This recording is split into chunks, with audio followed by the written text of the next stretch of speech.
प्यारे बच्चों, आज मैं आपको मेंटल एबिलिटी का एक बहुत ही इम्पोर्टेंट और बहुत ही आसान टॉपिक करवाने जा रहा हूँ और उस टॉपिक का नाम है वेन डायग्राम, या हिंदी में जिसको कहते हैं तार्किक वेन आरेख।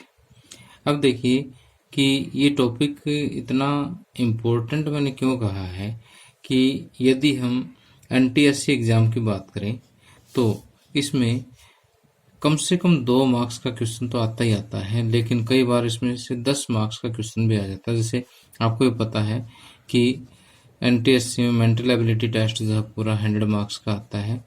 100 मार्क्स में से 2 से लेकर के 10 तक अंक जो है इसी चैप्टर में से आते हैं। तो मैंने जहाँ तक पिछले सालों के क्वेश्चन पेपर्स की स्टडी की है, वहाँ पर औसत एवरेज जो है वो 5 अंक के क्वेश्चन जो है कम मतलब ये मान के चलो कि इसमें से आएंगे। अब देखिए कि एनटीएससी के अलावा जो स्टूडेंट एसएससी, रेलवे, बैंकिंग वगैरह की तैयारी कर रहे हैं, उनके लिए भी ये चैप्टर बहुत ही इम्पोर्टेंट है। शायद ही ऐसा कोई रीजनिंग का या मेंटल एबिलिटी का क्वेश्चन पेपर बने जिसमें वेन डायग्राम ना हो। अब ये chapter examination point of view से तो इम्पोर्टेंट है ही है, साथ के साथ जो है आपकी मानसिक योग्यता को भी इतना बढ़ा देता है कि आप बहुत सारी समस्याओं को जो है जब हल करते हो तो आपका सोचने का एक तरीका ही चेंज हो जाता है उसमें। अब आइए मैं आपको ये बताता हूँ कि वेन डायग्राम क्या होते हैं और इनमें से किस टाइप के क्वेश्चन पूछे जाते हैं, और फिर हम हर एक प्रकार के क्वेश्चन को जो है विद एग्जाम्पल यहाँ पर स्टडी करेंगे, और फिर मैं आपको प्रैक्टिस के लिए भी कुछ क्वेश्चन दूंगा और प्रैक्टिस पेपर की जो पीडीएफ आपको इसी वीडियो के डिस्क्रिप्शन में मिल जाएगी।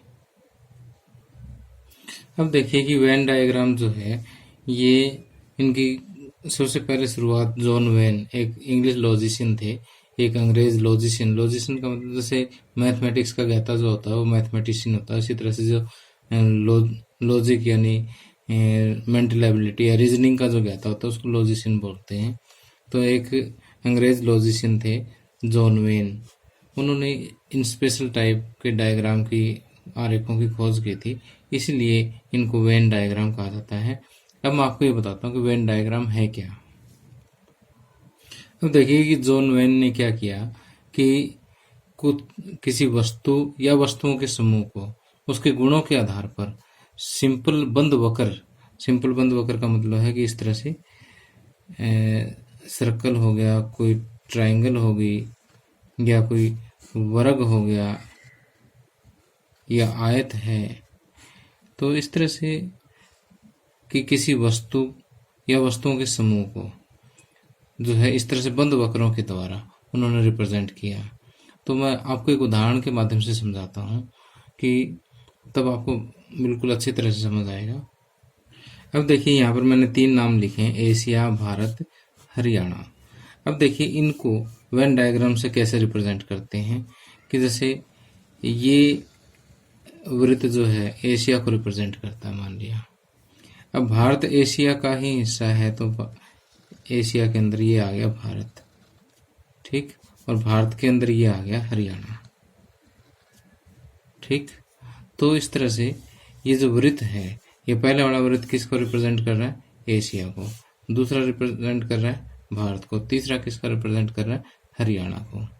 ठीक उसी तरह से अगर मैं ले लेता हूँ कि जैसे सजीव, पक्षी और तोता, तो अब देखिए कि यहाँ पर तोता क्या है? एक पक्षी है, और जितने पक्षी है वो क्या है? सारे सजीव है। तो अब जो है ये अंदर वाला ये अब क्या बन गया? तोता। ये क्या है? पक्षी। और ये क्या है? सजीव, ठीक। तो अलग अलग कंडीशन पे ये जो एक ही चित्र जो है अलग अलग वस्तुओं को रिप्रेजेंट करता है। अब जैसे मान लीजिए ये क्वेश्चन जब हम सॉल्व करते हैं तो सबसे बाहर वाला एशिया, ये वाला भारत, ये वाला हरियाणा। तो चलो एक आधा एग्जाम्पल मैं और देता हूँ आपको। जैसे हम ये कहते हैं कि पालतू पशु, क्या? पालतू पशु, कुत्ता और शेर। अगर इसकी हम बात करें तो जैसे ये हो गया पालतू पशु, ठीक। अब कुत्ता पालतू पशु में ही आता है, और शेर जो है वो पालतू पशु में तो नहीं आता, वो अलग ही है, जंगली जानवर है, तो शेर ऐसे आ गया। तो अब ये वेन डायग्राम हो गया। ठीक, तो इस तरह से जो है हम अलग अलग, जैसे पालतू पशु है, ये पशुओं का एक समूह हो गया, कुत्ता एक पशु हो गया, शेर एक पशु हो गया। तो जैसे ये जो सर्कल है, इसी तरह से आप इसको ऐसे त्रिभुज से भी रिप्रेजेंट कर सकते हो कि ये पालतू पशु है, ये इसमें कुत्ता है और ये शेर अलग है। इसी तरह से वर्ग से, वृत्त से, आयत से, किसी भी बंद आकृति से जो है वेन आरेख जो है दर्शाए जा सकते हैं। लेकिन मोस्टली जो पेपर में आते हैं वो इस तरह से या तो स्क्वायर से दिखाते हैं या फिर वृत्त से ज़्यादा आते हैं। ठीक, तो एक तो आपको जो है इस तरह से कोई क्वेश्चन दे देगा और नीचे 4 चित्र दे देगा। ठीक, कि इस समूह को दर्शाने वाला जो चित्र कौन सा है। ठीक, तो पहले हम फर्स्ट टाइप करते हैं। फर्स्ट टाइप में क्या है कि आपको इस तरह से एक लगभग 3 जो है आपको वस्तुओं के नाम देंगे या वस्तुओं के समूह के नाम देंगे और उसी के आधार पर आपको चित्र की पहचान करनी है। अब देखिए कि आइए इन वेन डायग्राम को अच्छी तरह से समझने के लिए हम कुछ क्वेश्चंस की प्रैक्टिस करते हैं। तो यहाँ देखिए एक क्वेश्चन ले रहा हूँ मैं कि कौन सा चित्र चोर, अपराधी और न्यायाधीश को प्रदर्शित करता है। अब यहाँ से आपको पता है कि चोर क्या होता है, अपराधी तो होता है। ठीक, यानी चोर एक प्रकार का अपराधी है और न्यायाधीश अलग है। तो यहाँ पर देखिए कि ये वाला चित्र मुझे सबसे सुटेबल नजर आ रहा है कि ये जो अंदर वाला है ये चोर हो गया। ठीक, और ये क्या हो गया, अपराधी को रिप्रेजेंट कर रहा है। न्यायाधीश इनमें सबसे अलग है, तो ये वाला चित्र, ये वाला जो गोला है यानी वृत्त जो है ये न्यायाधीश को रिप्रेजेंट कर रहा है। तो थर्ड आंसर इज करेक्ट। अब अगला जो है कहता है कि कौन सा चित्र राजनीतिज्ञ, अधिकारी और ईमानदार को प्रदर्शित करता है। अब हम एक एक चित्र पे विचार करते हैं, उसके बाद मैं सीधा डायरेक्ट ठीक आंसर पे नहीं पहुंच रहा हूँ।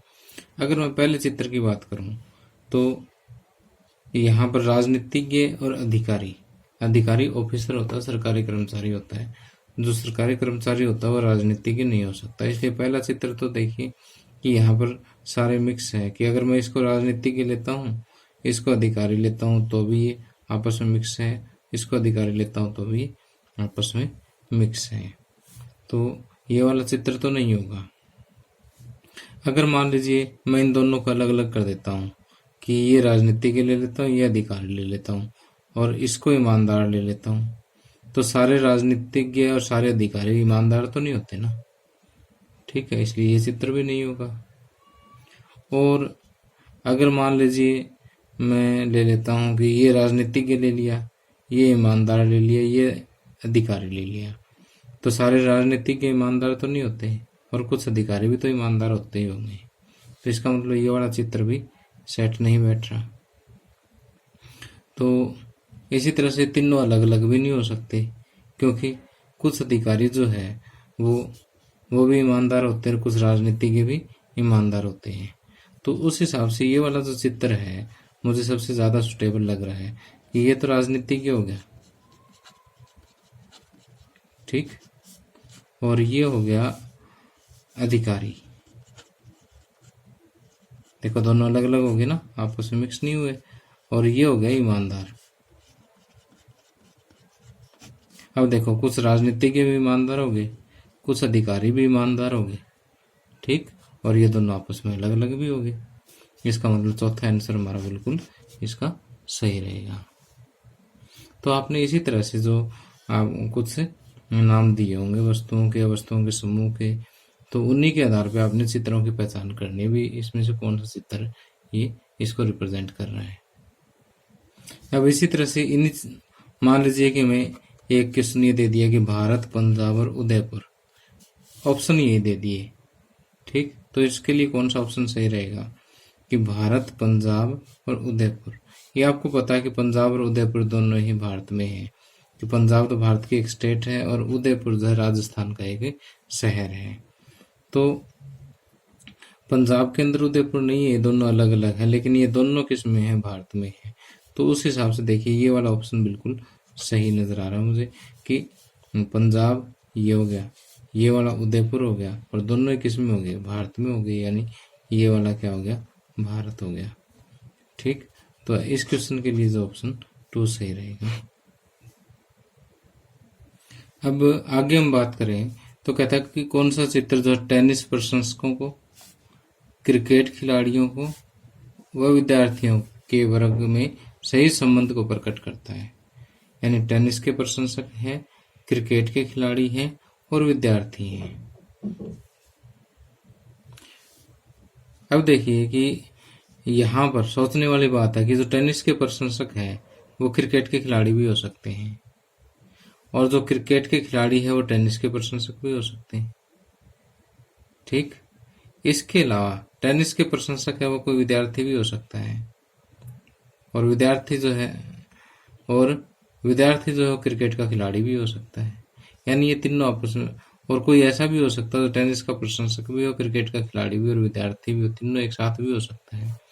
तो इन तीनों को रिप्रेजेंट करने वाला जो चित्र है वो ये वाला हो सकता है, ये वाला होगा 5वां डेफिनेटली, कि ये टेनिस का प्रशंसक हो गया, ये क्रिकेट का खिलाड़ी हो गया और ये स्टूडेंट हो गया। ठीक, तो टेनिस और टेनिस का प्रशंसक और क्रिकेटर ये रिप्रेजेंट कर रहा है, और टेनिस का प्रशंसक और स्टूडेंट ये वाला पोर्शन रिप्रेजेंट कर रहा है, क्रिकेटर और स्टूडेंट ये वाला पोर्शन रिप्रेजेंट कर रहा है, और जो तीनों ही हो वो ये रिप्रेजेंट कर रहा है। और यहाँ से देखिए कि जो टेनिस का प्रशंसक है जरूरी नहीं कि वो क्रिकेटर या विद्यार्थी भी हो, तो ये वाला पोर्शन हो गया। जो क्रिकेटर और टेनिस का प्रशंसक या स्टूडेंट होना जरूरी नहीं, इसका मतलब ये भी हो गया, ये वाला पोर्शन हो गया। और जो स्टूडेंट है वो टेनिस का प्रशंसक और क्रिकेट खिलाड़ी होना भी कोई जरूरी नहीं, अकेला स्टूडेंट भी हो सकता है। ठीक, तो इसका मतलब ये जो चित्र है, 5वां चित्र जो है, इन तीनों को बिल्कुल सही हर एक ढंग से लॉजिकली इसी को रिप्रेजेंट कर रहा है। तो मेरे हिसाब से वेन डायग्राम क्या होते हैं आपको समझ आ गया होगा। इसी के साथ जो है ये पहली जो टाइप है वेन डायग्राम की वो समाप्त हो जाती है। अब दूसरी और मोस्ट इम्पोर्टेंट टाइप मैं अभी आपको करवाने जा रहा हूँ, और जितनी इम्पोर्टेंट है उतनी ही आसान भी है। अब देखिए कि जो टाइप 2 है उसमें आपको एक चित्र दे रखा होगा, उस चित्र को ध्यान से स्टडी करके उसके नीचे कुछ क्वेश्चन दे रखे आते हैं और उनके हमें आंसर देने होते हैं। और ये वास्तव में देखिए कि अगर मैं पिछले सालों के एनटीएससी के क्वेश्चन पेपर उठाऊं तो देखिए कि आपको यहाँ पर 81 से 86 यानी 5 क्वेश्चन यहाँ पर आए हुए हैं इस टाइप के। ठीक, इसी तरह से अगर हम यहाँ पर एक क्वेश्चन पेपर और देखें तो यहाँ पर 65 to 69 यानी 5 क्वेश्चन जो है यहाँ पर भी आए हुए हैं। ठीक, तो अब देखिए कि मैं आपको जो समझाऊंगा ना तो आपको होगा सर ये तो बिल्कुल फ्री के नंबर ही है, क्योंकि मेरी क्लास के स्टूडेंट भी यही कहते हैं सर कि ये तो फ्री वाले क्वेश्चन है। तो यहाँ देखिए कि कहता है कि निम्न चित्र को ध्यान से पढ़ो और प्रश्न नंबर 5 से 7 तक हल करो। कि यहाँ पर ये जो वृत्त है ये भारतीय को रिप्रेजेंट कर रहा है, ये वाला वृत्त जो है नेता को रिप्रेजेंट कर रहा है, और ये वाला वृत्त जो है वो गायक को रिप्रेजेंट कर रहा है। ठीक, और अंदर जो है इसमें कुछ संख्याएं लिखी हुई है 1 2 3 4 5 6 और 7। अब ये कहता है कि कौन सा क्षेत्र भारतीय नेता को प्रदर्शित करता है जो गायक नहीं है। यानी भारतीय हो और नेता भी हो लेकिन गायक नहीं होना चाहिए। तो देखिए भारतीय और नेता यानी भारतीय में भी हो, नेता में भी हो, लेकिन गायक में ना हो, तो ऐसा कौन होगा? 2 होगा। तो 2 कहाँ पे है? बी पे है, तो इसका आंसर जो है वो बी आ जाएगा। कई बार क्या होता है कि 2 इधर सी पे लगा देते हैं और हम ऑप्शन जो है वो बी बनाते हैं, तो ऐसी गलती मत कर देना इसमें, ठीक है।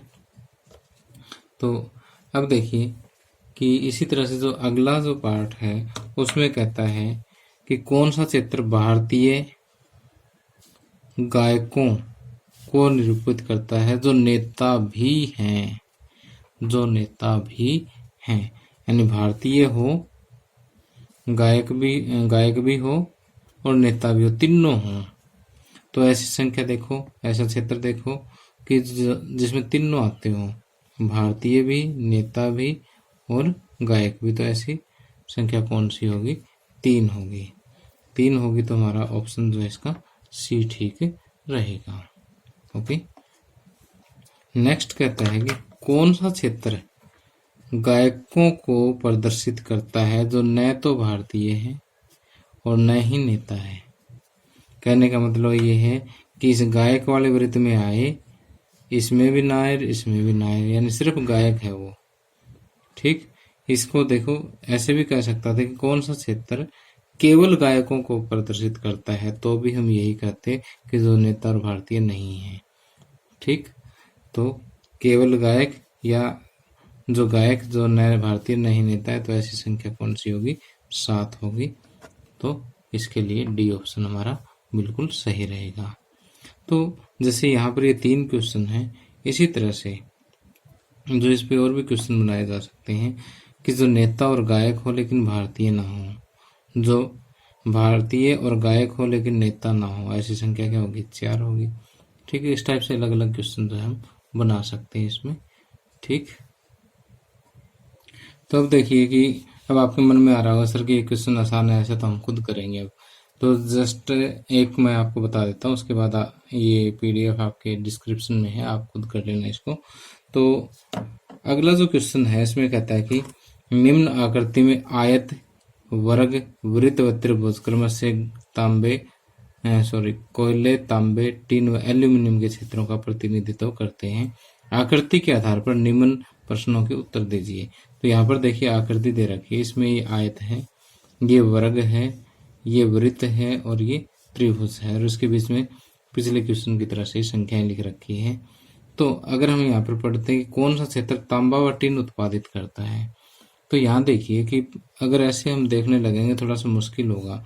तो इसके लिए पहले इनका नाम लिख लेते हैं कि आयत, आयत जो है कोयले को रिप्रेजेंट करता है, तो ये कोयला है। उसके बाद वर्ग, वर्ग तांबा, क्रमशः जैसे लिख दिया ना, तो इसका मतलब पहले का संबंध पहले के साथ है, दूसरे का संबंध दूसरे के साथ है। वर्ग जो है वो तांबे को रिप्रेजेंट कर रहा है, वृत्त जो है वो टीन को रिप्रेजेंट कर रहा है। ठीक, और लास्ट में आ गया त्रिभुज, त्रिभुज जो है वो एल्यूमिनियम को। ठीक, अब देखो अब हमारा काम आसान हो जाएगा। कहता है कि कौन से क्षेत्र में तांबा व टीन उत्पादित होते हैं? तांबा व टीन, तांबा व टीन यानी वृत्त और वर्ग दोनों में आए, तो ऐसा क्या है? 4 है, तो डी हमारा इसका ऑप्शन हो जाएगा। ठीक, तो एक बार आप इसके आंसर छुपा लेना, क्योंकि आंसर मैंने यहाँ पर मार्क कर दिया। चलो आपकी सीट से मैं हटा लूंगा ये। ठीक, तो इसी तरह से चलो एक क्वेश्चन मैं और करवा देता हूँ कि कौन से क्षेत्र में कोयला, टीन व एल्यूमिनियम उत्पादित होता है? कोयला, टीन व एल्यूमिनियम उत्पादित होता है, किंतु तांबा नहीं, किंतु तांबा नहीं, यानी 1, 2 और 3 इन तीनों में तो आना चाहिए, यानी आयत, त्रिभुज और वृत्त में आना चाहिए, लेकिन तांबा नहीं, इसका मतलब वर्ग में नहीं आनी चाहिए वो संख्या। तो इन तीनों में आने वाली संख्या यहाँ पर क्या है? 10 है, तो इसका आंसर क्या आ जाएगा? 10 हो जाएगा। अब देखिए कि इन 2 टाइप्स के अलावा एक टाइप और भी आती है जो NTSC के क्वेश्चन में आजकल पूछने लगे हैं। ये एक नई टाइप है। तो यहाँ देखिए कि जो है आपको 2 क्वेश्चंस के लिए एक ही निर्देश दे रखा है कि नीचे दी गई प्रत्येक प्रश्न में 4 विकल्पों 1, 2, 3 और 4 में से कौन सी आकृति x में दर्शाए गए बिंदु या बिंदुओं के स्थान की स्थिति से मेल खाती है। कि यहाँ पर आपको एक आकृति x दे दी, ठीक, और इसमें एक ही बिंदु लगा दिया, तो आपको ये बताना है कि सेम टू सेम ऐसा ही बिंदु जो है जिस स्थिति में हमने यहाँ लगा रखा है, नीचे 4 ऑप्शन में से किस में लगा सकते हैं।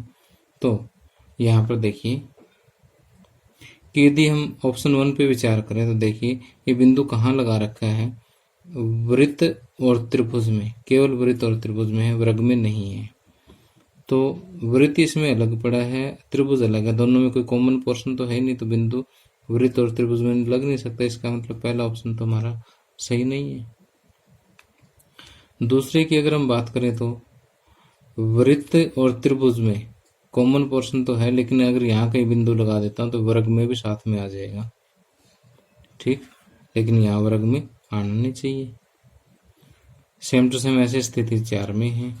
यहाँ अगर मैं देखूं तो देखिए कि त्रिभुज और वृत्त में कॉमन पोर्शन तो है, लेकिन ये अगर यहाँ बिंदु लगाते तो साथ में ये भी वर्ग में आ जाता है, तो इसका मतलब ये भी सेट नहीं बैठेगा, ये भी नहीं बैठेगा। अब तीसरे में देखिए कि त्रिभुज और वृत्त में देखिए ये पोर्शन कॉमन है, तो यहाँ पर हम एक बिंदु लगा देते हैं, और ये बिंदु जो है देखिए वर्ग में भी साथ में नहीं है, ठीक। इसी तरह से नेक्स्ट क्वेश्चन देखिए, यहाँ पर 2 बिंदु लगा दिए इन्होंने। एक बिंदु तो है सिर्फ वृत्त में, एक है त्रिभुज और वृत्त के कॉमन पोर्शन में। तो अगर हम पहले क्वेश्चन पे विचार करें तो सिर्फ वृत्त वाला तो लगा देंगे, लेकिन त्रिभुज और वृत्त में यहाँ पर देखिए कोई कॉमन पोर्शन है ही नहीं, तो इसका मतलब पहला ऑप्शन तो सेट नहीं बैठेगा। दूसरा सिर्फ वृत्त वाला तो ठीक है, जैसे यही बात, त्रिभुज और वृत्त में भी कॉमन है पोर्शन, लेकिन ये साथ में क्या आ गया, वर्ग भी आ गया। इसका मतलब यहाँ पर भी ये वाला बिंदु नहीं लग सकता, एक लग जाए लेकिन लगने चाहिए दोनों। अब तीसरे की बजाय पहले चौथे पे देखते हैं कि सिर्फ वृत्त में लगने वाला कोई चांस नहीं है यहाँ पर, क्योंकि यहाँ लगा दिया तो त्रिभुज में आ जाएगा, यहाँ लगा दिया तो वर्ग में आ जाएगा, ठीक। और त्रिभुज और वृत्त वाला तो बन जाएगा यहाँ पे, ठीक, लेकिन दूसरा नहीं आएगा, बिंदु तो दोनों आने चाहिए। तो दोनों वाला पोर्शन देखिए यहाँ पर त्रिभुज और वृत्त में एक तो यहाँ लग जाएगा, एक सिर्फ वृत्त में, एक सिर्फ वृत्त में, तो तीसरा जो ऑप्शन है वो बिल्कुल सही होगा। अब देखिए कि वेन डायग्राम की लास्ट और चौथी टाइप बच जाती है। ये क्वेश्चन जो मोस्टली एसएससी, बैंकिंग, रेलवे वगैरह में पूछ लिए जाते हैं। तो यहाँ देखिए कहता है कि दिए हुए वेन आरेख ए तथा बी समूह इस प्रकार है कि ए इंटरसेक्शन बी में 10 तत्व हैं। तो देखिए ये ए है, ये बी है। अब देखिए इसमें 2 चीजें होती है, एक तो ए इंटरसेक्शन बी और एक ए यूनियन बी। चलो मैं दोनों आपको एक अलग कागज पे समझाता हूँ। कि देखिए मान लीजिए कि ये कोई समूह ए है और ये कोई समूह बी है, ठीक। तो जैसे मान लीजिए कि ए का मतलब कॉफ़ी पीने वाले लोग हैं, बी का मतलब चाय पीने वाले लोग हैं, ठीक। तो यहाँ पर ये कुछ ऐसे लोग हैं जो चाय भी पीते हैं और कॉफ़ी भी पीते हैं। तो इसका मतलब जो दोनों में कॉमन हो उसको बोलते हैं ए इंटरसेक्शन बी, ठीक। और ये जो सारा का सारा मान लीजिए कि यहाँ से चाय और कॉफ़ी पीने वाले जो लोग हैं सारे, वो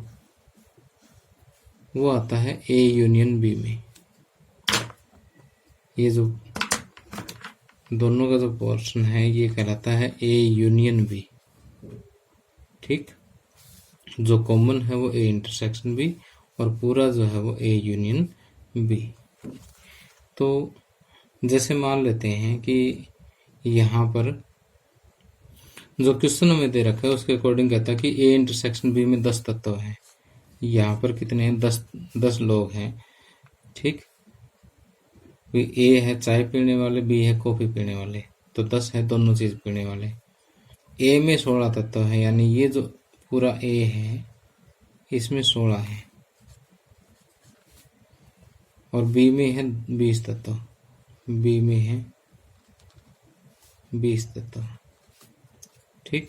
तो ए यूनियन बी में कितने तत्व हैं, तो ए यूनियन बी में एन का मतलब तत्वों की संख्या बराबर ए में तत्वों की संख्या प्लस बी में तत्वों की संख्या माइनस ए इंटरसेक्शन बी में तत्वों की संख्या। ये एक सूत्र होता है, इसको याद रखना आपने। ठीक, तो ए यूनियन बी में तत्वों की संख्या पूछी है, तो एन ए कितना है 16, एन बी है 20 और एन ए इंटरसेक्शन बी है 10। तो 20 और 16 26, सॉरी 36, 36 में से 10 माइनस करेंगे तो कितना आएगा 26 आएगा। तो यहाँ पर कुल लोग कितने हैं 26 हैं। ठीक, तो यहाँ देखिए कि ऑप्शन में जो है आपको 4 ऑप्शन दिए हुए हैं 16, 26, 36 और 30। तो 26 जो हमारा ऑप्शन बिल्कुल सही आएगा। तो आपने ऐसे क्वेश्चंस के लिए जो है ये वाला फार्मूला याद रखना है कि n A union B is equal to n A plus n B minus n A intersection B. ठीक, तो ये वास्तव में समुच्चय सिद्धांत का क्वेश्चन है। ठीक, तो इस पे मैं कुछ और प्रैक्टिस जो है, एक और चैप्टर जिसमें समुच्चय पे स्पेशल आएगा, उसमें आपकी ज़्यादा प्रैक्टिस करवाऊंगा। तो वेन आरेख के लिए बस इतना ही इसमें आप याद रख लें। तो प्यारे बच्चों, आपको मेरा लेक्चर कैसा लगा मुझे कमेंट करके ज़रूर बताना है। ठीक है, तो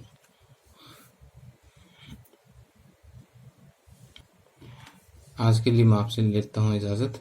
thank you, have a nice day.